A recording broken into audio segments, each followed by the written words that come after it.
of Infinity Foundation, a not-for-profit organization in Princeton, New Jersey, which he founded in 1995 with his own funds. Mr. Malhotra is an Indian-American entrepreneur, philanthropist, and community leader who has devoted himself full-time with his own mind and efforts for the last 10 years to clarify many misinterpretations about the Indic traditions in America and among the Indians ourselves. Rajiv has been working closely with Pujya Swamiji for global peace and for promoting harmony and mutual respect. Now I will request Mr. Malhotra to address us. Mr. Malhotra.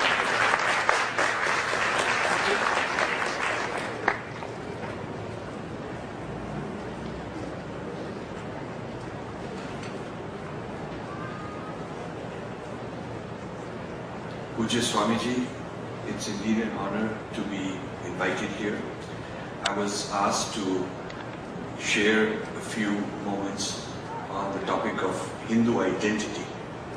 For the past few months, I've conducted several brainstorms, workshops on issues concerning Hindus, both in the United States and in India, including and especially among youth. And based on listening, mainly asking what is on your mind, what bothers you, what do you want to resolve, but listening to a large number of people, I'd like to share with you what I've crystallized as the main issues that we face, so that discussions can start in a very crisp way on these issues. The central overriding issue I have identified, I think we ought to really think about and discuss more, is the issue of Hindu identity. And Hindu identity, I divide into three kinds of issues under the overall Hindu identity. First is a very important question. Why do we even need a Hindu identity? This is a very, very important point that comes up over and over again. And I will focus on this, but let me just deal with briefly the other two. Once a person has crossed the first hurdle of why do we need a Hindu identity, then the second question is, what is the Hindu identity? What does it mean to be a Hindu? Because we don't have one historical event, which is the defining event, which has a canon, which has been frozen and fixed. We don't have that as a available, definable concept.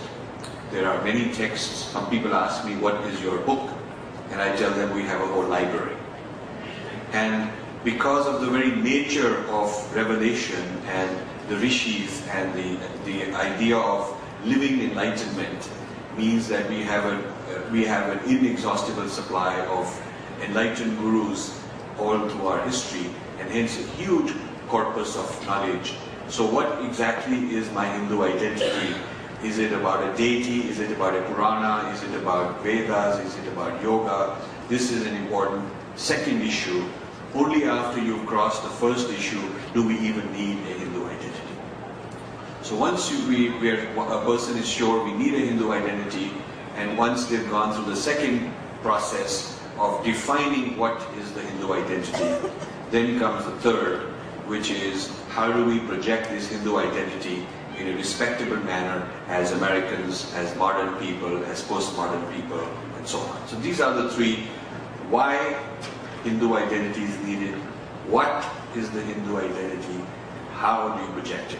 So the what, the why, what, and how of the identity, I feel is the main, is a kind of an important issue that Hindus have not dealt with enough. Now the first of these three, why do we need a Hindu identity? That's what I'd like to spend a couple of minutes on. I find that there are three major blockages when you ask people discuss about Hindu identity. It turns out that there are three major blockages that people have. The first blockage is, will identity be a source of tension, divisiveness? Will it divide us up? Will it create a conflict? And that's a stumbling block. Now, in response to that, what I would offer for you to think about is the following. There indeed are certain kinds of identities in this world which are divisive, because they claim exclusivity. If an identity claims exclusivity, that means for me to be valid, you cannot be valid. For me to be right, for my text to be valid, anything that's different must be invalidated. It has to be dealt with. Maybe with violence, maybe with non-violence, but it has to be dealt with and it cannot be considered valid. Such an identity, of course, creates conflict. And such an identity can, at best, offer tolerance. But tolerance is a very patronizing term. It means that I don't really think you're legitimate, but I put up with you. That's kind of a tolerance. Luckily, Hinduism doesn't have this problem, because Hindus do not claim exclusivity, and Hindus do offer mutual respect rather than just tolerance. In fact, in many interfaith dialogues, they try to have a resolution where everybody says we'll offer tolerance, we'll tolerate each other. And invariably, I stand up and say, but let's edit that phrase, remove the word tolerance, and put in the word mutual respect. It's amazing how much controversy that creates. People are not willing to offer mutual respect because by offering you respect for your religion, I have validated your religion. And when I have validated your religion, then I can no longer claim my exclusivity. And if I can no longer claim my exclusivity, I'm going to be blamed by people in my faith for violating one of my injunctions, one of my requirements. So this business of shifting the discussion from tolerance to mutual respect, it can have a huge cascading effect. And I would like all of you to try it whenever you go to an interfaith issue. Talk about mutual respect and explain why it's not the same thing as tolerance, because mutual respect says you're legitimate in what you're doing and I want you to consider me legitimate as what I am doing in my faith. And this is something Hindus can contribute to the world very proudly as one of the most important contributions the world needs right now, and Hinduism has that to offer.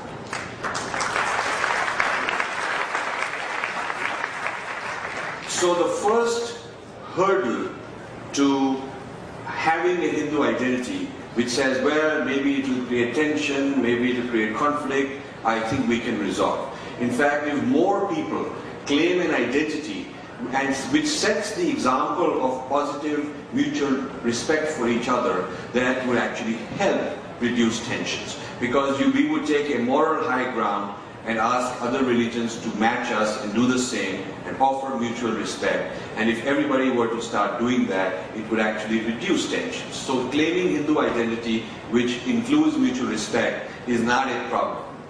So the second issue, the second blockage for having a Hindu identity, which comes up a lot in the conversations, is we're now all Americans. Why does it matter if you're Indian or Japanese or Chinese, and why does it matter if you're Hindu or Muslim? We're all Americans now, so let's not, let's just be Americans. Why do we need all these things? This is an important discussion on the nature of America.